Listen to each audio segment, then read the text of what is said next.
Hello friends, आप सबका स्वागत है आज की हमारी नई क्लास में। And today's class will be about general knowledge.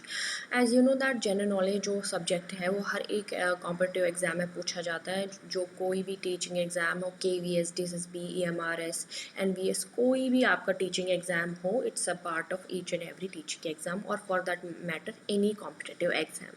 तो इसी वजह से हमने जो है जनरल नॉलेज पार्ट लिया है विदाउट करंट अफेयर्स, क्योंकि अभी पता नहीं जो भी एग्ज़ाम्स होने वाले हैं KVS, EMRS, ये सच में अपनी डेट पे होंगे कि नहीं। KVS के तो भी कोई नोटिफिकेशन या कोई फॉर्म्स वगैरह भी नहीं आए हैं। तो फॉर दैट मैटर अभी हमने करंट अफेयर्स पार्ट जो है स्किप किया है और हम अभी जनरल नॉलेज पार्ट पे जो है अपना फोकस करेंगे। So this is the first class of our general knowledge series. It's about facts about India. तो हम कुछ फैक्ट्स डिस्कस करेंगे इंडिया के बारे में। And this is the first class of today's, and this is the first class of general knowledge series. And if you are new to our channel, do subscribe to our channel to get the latest videos. And आज की जो हम class है, not आज की, सब हर कोई class जो भी जनरल नॉलेज की होगी उसमें हम सिर्फ और सिर्फ 12 क्वेश्चन ही डिस्कस करेंगे। Because at a time 10 15 20 question बहुत ज़्यादा हो जाता है। अगर आप 10 से 12 क्वेश्चन अपने माइंड में रोज़ के ग्रैस्प करेंगे तो बहुत ही अच्छा होगा। तो let's get started. The first question is the length of India's coastal line is about. India की कोस्टल लाइन की लेंथ क्या है? तो इन ऑप्शंस में आपको करेक्ट ऑप्शन चूज करना है। एंड आई एम श्योर आपने ऑप्शन डी चुना होगा। Option D that is 7500 kilometres जो है इंडिया की जो है कोस्टल लाइन की लेंथ है। तो let's mark option D here, that's 7500 kilometers. Okay, so this is the length of the coastal line of India. So the question number 2 is which state has the largest coastal line in India? ये भी question number 1 से related है कि सबसे ज़्यादा जो largest coastal line है वो किस state की है। तो इसका आंसर जो है वो गुजरात है। गुजरात जो है इसकी coastal line सबसे ज़्यादा बड़ी है। So the option A is correct answer here.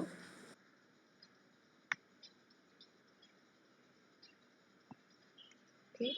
Moving on to question number 3, the Karakoram Highway connects which of the following pairs of countries? इसमें से कौन से pair of countries Karakoram Highway connect करता है आपस में? तो is it India Nepal, India China, India Pakistan और China Pakistan? So for your information, the correct answer is option D, in China and Pakistan. China and Pakistan को जो आपस में connect करता है, that's Karakoram Highway.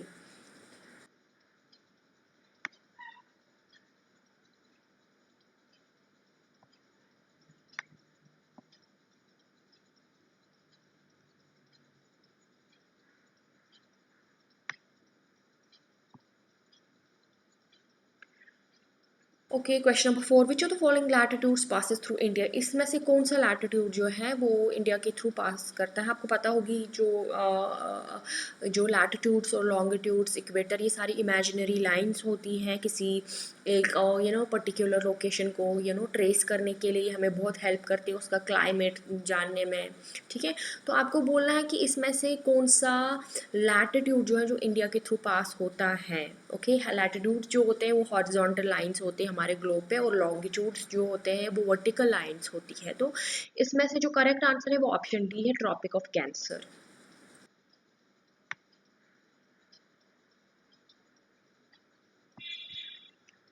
Question number 5, which of the following countries has the largest international boundary with India? ये जो आप देख रहे हैं बांग्लादेश, भूटान, चाइना, पाकिस्तान, ये जो है ये सारी इंडिया की नेबरिंग कंट्रीज़ हैं। और इसमें से आपको चुनना है कि सबसे ज़्यादा लॉन्गेस्ट इंटरनेशनल बाउंड्री इंडिया किसके साथ शेयर करता है। ठीक है, तो या इसमें से कौन सी कंट्री इंडिया के साथ सबसे ज़्यादा इंटरनेशनल बाउंड्री शेयर करती है? और इसका जो आंसर है, करेक्ट आंसर है, that is Bangladesh.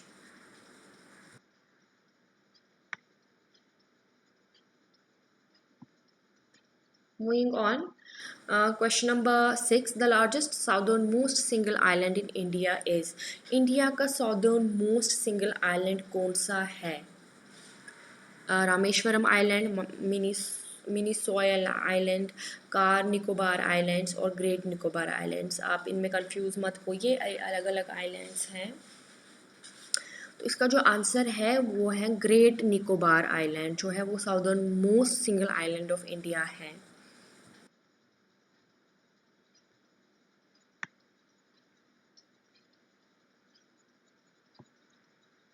Question number 7.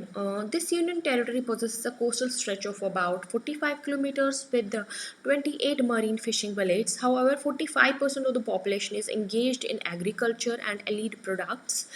Which among the following union territories is referred to in the above passage? तो आपको बताना है कि ये किस यूनियन टेरिटरी, किस यूटी के बारे में बोला गया है जिसमें कि 45 किलोमीटर्स उसका जो है कोस्टल स्ट्रेच है, 28 मरीन फिशिंग विलेज है, 45% ऑफ द पॉपुलेशन जो है वो एग्रीकल्चर से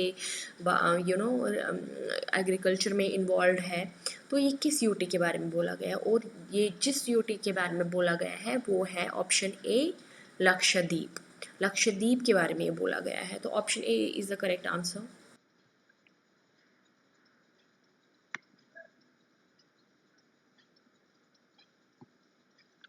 moving on to question number 8, which state has the smallest area, land area. आपको पता होगी लार्जेस्ट लैंड एरिया और स्मॉलेस्ट लैंड एरिया, इनके बारे में अक्सर क्वेश्चंस पूछे जाते हैं। तो लार्जेस्ट जो लैंड एरिया है जिस स्टेट का इंडिया में है दैट इज़ राजस्थान, और जो स्मॉलेस्ट लैंड एरिया है वो है गोवा का।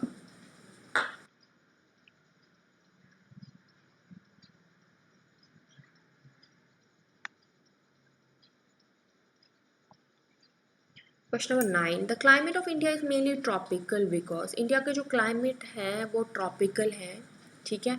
तो वो किस वजह से है, क्या हिमालयाज़ की वजह से है, या आपको लगता है जो इंडिया का जो मोस्ट ऑफ द पार्ट है वो ट्रॉपिक्स में लाई करता है इसकी वजह से है, इन्फ्लुएंस ऑफ इंडियन ओशन है, या influence of jets seasonal jet stream से, किसकी वजह से? तो मैं आपको बता दूं ये सिर्फ और सिर्फ हिमालयाज़ की वजह से हैं, जो कि नॉर्थ इंडिया में पाए जाते हैं। पूरे नॉर्थ इंडिया को हिमालयाज़ कवर करते हैं, तो उसकी वजह से जो हमारे इंडिया का क्लाइमेट है वो है tropical. Okay, so let's mark option A answer here. Okay, moving on to question number 10. The two volcanic islands in the Indian territory are. आपको बोले इंडियन टेरिटरी में दो ऐसे कौन से आइलैंड्स हैं जो कि वॉल्केनिक हैं, जिनमें वॉल्केनिक इरप्शंस होने का खतरा है। तो वो जो दो आइलैंड्स हैं वो है नारकन डैम एंड बैरन आइलैंड्स, ठीक है। तो आप ऑप्शन डी जो है आपका, ऑप्शन डी जो है वो है करेक्ट आंसर। यहाँ पे हम इस ऑप्शन डी को मार्क करते हैं।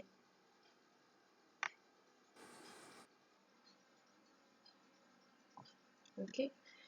Which of the following is the correct chronological order of the formation of the following states in India? आपको बताना है, देखिए ये जो states हैं जो आप देख पा रहे हैं मॉनिटर पे या अपनी स्क्रीन पे, आपको बताना है इनमें chronological order ये कब कब बनी है, तो इनकी फॉर्मेशन के हिसाब से आपको इनको अरेंज करना है। तो अगर मैं बताऊं out of these four, Sikkim, Mizoram, Goa and Arunachal Pradesh, इसका करेक्ट ऑर्डर है 1 2 4 3, that is option C.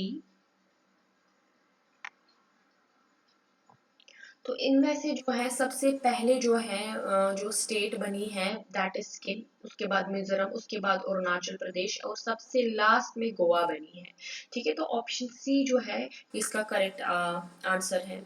Now moving on to the last question of our class today, which state is in the easternmost part of India? जो easternmost part of India में कौन सी state आती है? Out of census के बारे में आपने पढ़ा होगा, जिसमें अरुणाचल प्रदेश, मेघालय, आसाम, मणिपुर, नागालैंड, मिजोरम और त्रिपुरा आते हैं। ये 7 स्टेट्स आती हैं, ठीक है। तो उसमें जो है ईस्टर्न मोस्ट स्टेट कौन सी है? तो जो ईस्टर्न मोस्ट स्टेट है वो है अरुणाचल प्रदेश,